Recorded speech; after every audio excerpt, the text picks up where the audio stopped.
Hi. Good morning. Happy Friday. How's it going?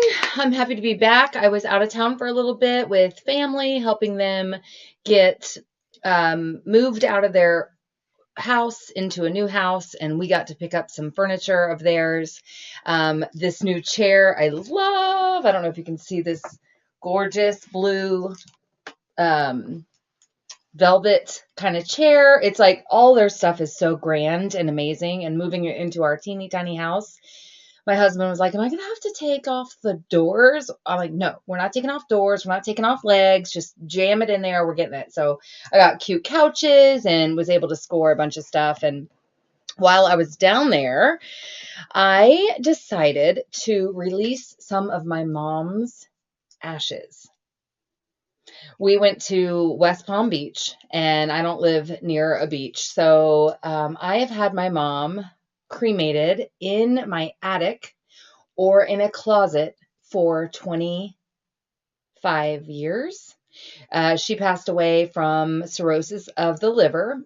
She was a big, heavy drinker from the time I was born until the time she died. She died when she was 54 from cirrhosis. And I just had a lot of blame and heartbreak and just a rough childhood because she was an alcoholic mommy. And as soon as she died, was just angry and stayed angry and drunk for a long time.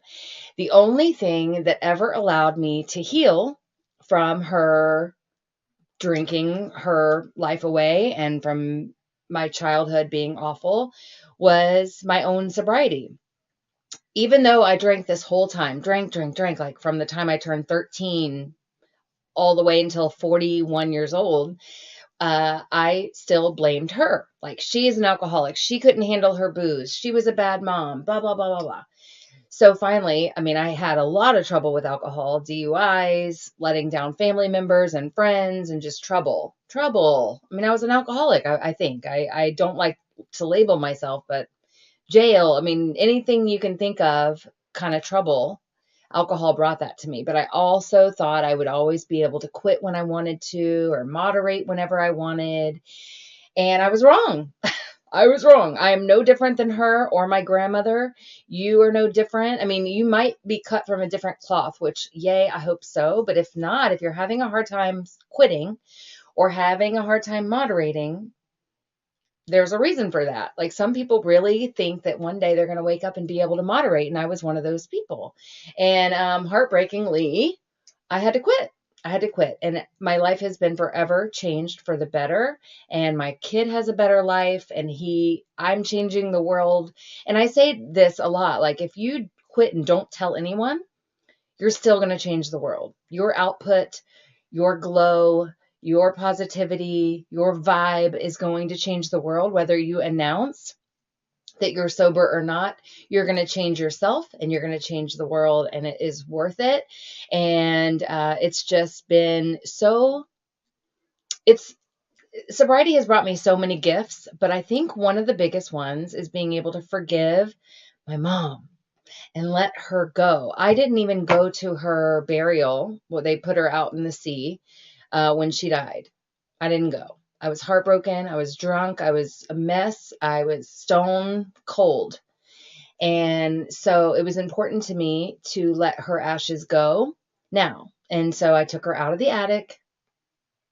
What can I say? I was mad. I had her in the attic for a long time. I took her out of there and took her and was able to release her. And that was more than just, it was like forgiveness. It was some softness came back. And so I did a podcast about it. If you want to go check it out, it's a little bit emotional. It's my Glow Big Sober podcast. It's today's episode. You can check that out. It was very emotional, but you can hear the whole story. But I just grew up with her, always telling me she was going to die and not going to be around much longer. And so crying a lot of wolf, crying wolf, crying wolf. And then when she did die, it just broke me. And so the podcast is good on two sides because you can see the side about now if you're the mommy and you're drinking too much and you're having a hard time moderating, you can see how hurtful that is to your child, your adult children, and how it's really having a huge effect on your children, your adult children or itty bitty children. But then again, you can also see the side where, you know, being the child and how bad it's hurting. So you get to see both sides of the coin, because here I was, the mommy, drinking and drinking like it was no big deal, and it was really affecting my son's life. And I was able to stop on his 5th birthday is when I finally said no more. And I think that I know that that's already changed his life, and it's going to continue to make his life better. And now I can make new memories. So I have coaching students and clients that I help who listened to that podcast and said that, you know, that may be one of the things that keeps them from ever going back drinking, to just know how hurtful it can be to our kids. I'm still crying about it now at 43. Oh, I just turned 43. And I'm still, well, I'm not still crying, but I'm able to open up about it now, this many years later. And she died, like I said, when she was 54 years old.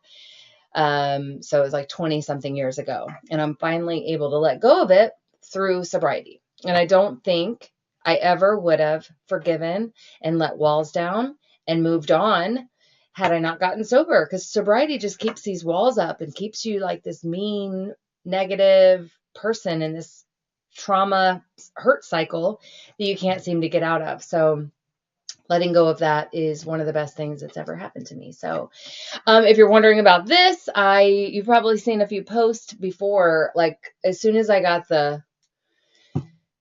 I did it for some family members, and because I didn't think I'd be able to see them because they're older and they wanted to see my grandson, and he did not get that, but I did. I felt like instant heart issues, but that was right around the time that I quit drinking and smoking. So I was like, maybe maybe I'm just having withdrawals or whatever. Or the fact that I completely replaced alcohol and started drinking massive amounts of coffee.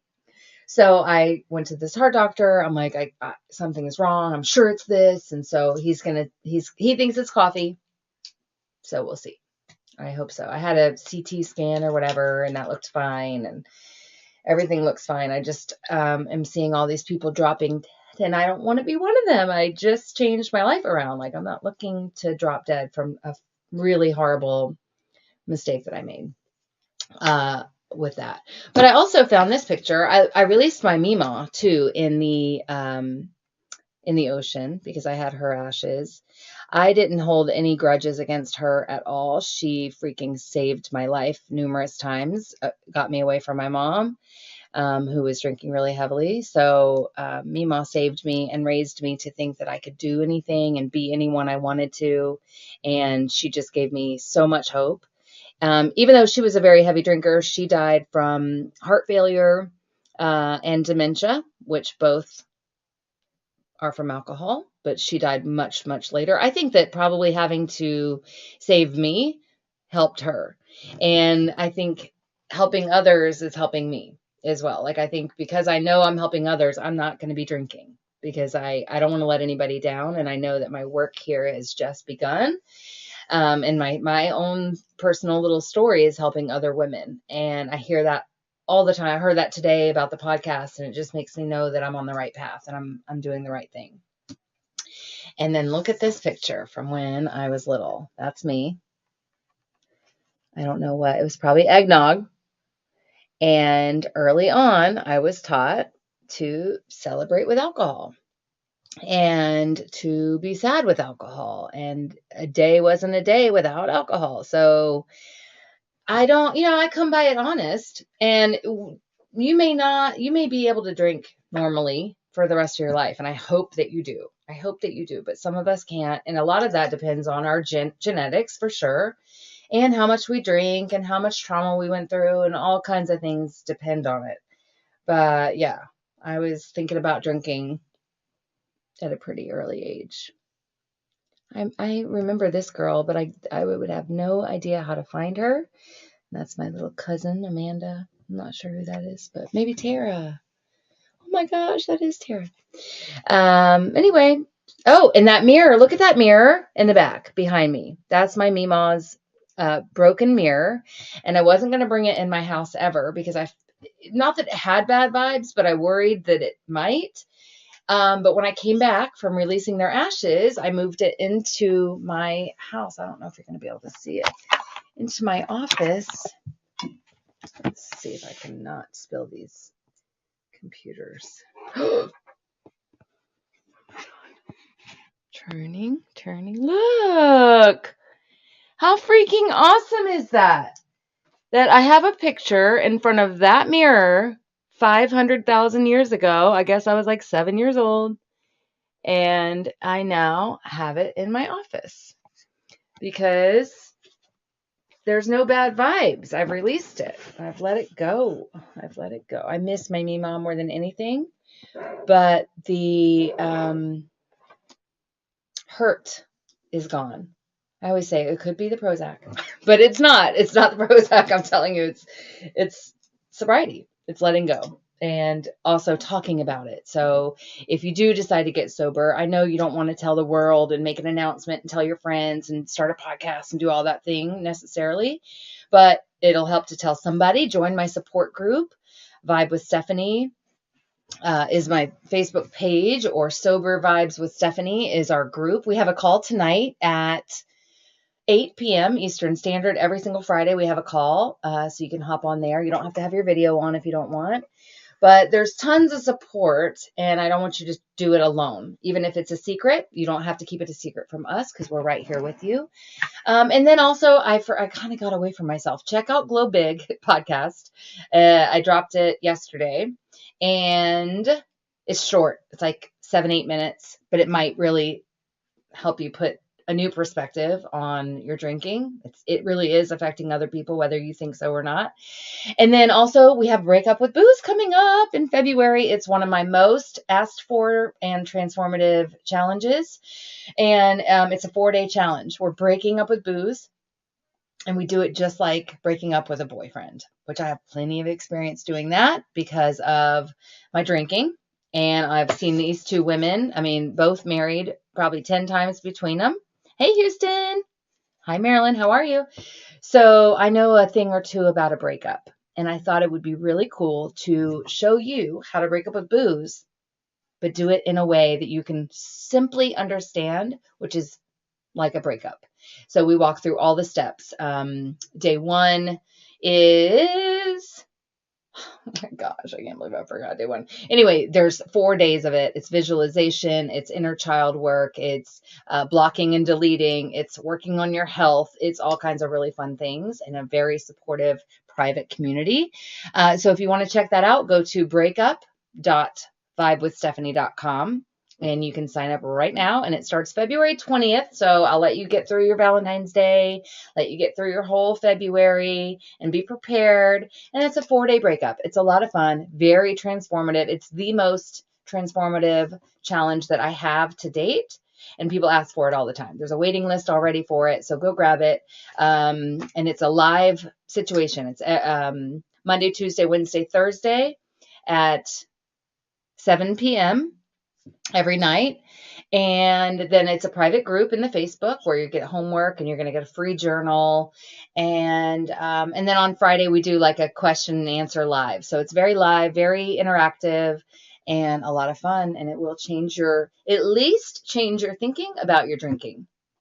Maybe you're not ready to quit yet, but get some tools in your tool belt, get some things going that you can think about and you can actually visualize your life without it, and start a tiny little bit of a process. You don't have to commit to quitting forever, but get some tools going in there. All right, I'm going to go. I don't have that much more time, I feel like, because we've been gone for that many days in West Palm. So I need to get my life back together. So, and just get ready for the weekend. Now Maverick's going to be with me this whole weekend again. So, but go to breakup.com. breakup.vibewithstephanie.com. breakup.vibewithstephanie.com, and check out the Break Up with Booze, and I hope to see you there. And don't forget to listen to Glow Big podcast and let me know if it moves you at all. I would love to hear what you think. All right, have a great day. Bye.